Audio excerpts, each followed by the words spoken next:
Mtazamaji, mbele yetu ni Gustavo, mchezaji maestro kiungo wa klabu ya Coastal Union ambao leo anapoteza mchezo wa kombe la muungano dhidi ya Zimamoto kwa goli 1-0, lakini yeye akiwa ametwaa tuzo ya mchezaji mwenye fair play ama mchezaji mwenye mchezo kiungwana zaidi. Gustavo, Coastal inapoteza na kwa timu ya pili kutoka bara kutoka kwenye mashindano ya muungano. Kipi kilikuwa leo hakiko sawa kwa pande wenu mpaka mkapoteza mchezo?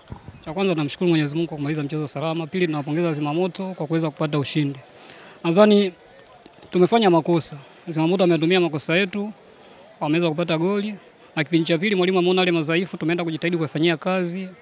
Lakini Zimamoto walikuwa wazuri kwenye kuzuia. So yote kwa yote napenda kuwapongeza Zimamoto.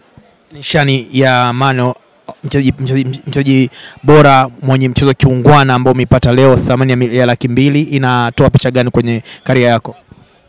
Kwanza kabisa nipende kwa kupongeza timu nzima kwa ujumla.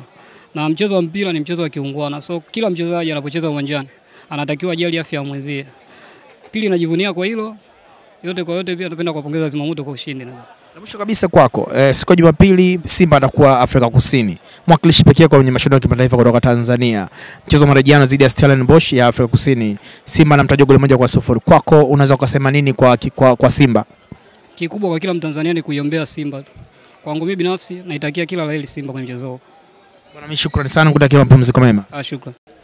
Mtazamaji wa Kivona Sports, hapa ni uwanja wa Gombani na leo ni siku ya pili ya mashindano ya kombe la muungano na tumeshuhudia timu ya pili kutoka visiwani kutoka Tanzania bara ikiondoshwa kwenye mashindano haya, na timu hiyo ya pili si nyingine ni Coastal Union Mangush kutoka jiji la Tanga. Mimi ni Sike Fred kutoka hapa, niko na Jackie, tupo tukuletea taarifa mbalimbali za kombe la muungano, lakini tayari Coastal Singida Black Stars wamerejea nyumbani, ila Zimamoto JKU wamekwenda hatua ya nusu finali. Sasa tunasubiri mchezo wa Azam FC, lakini hapo kesho ni wananchi wa Young Africans watakuwa katika uwanja huu wa Gombani hapa Pemba. Endelea kubaki na Kivona Sports, utaenjoy.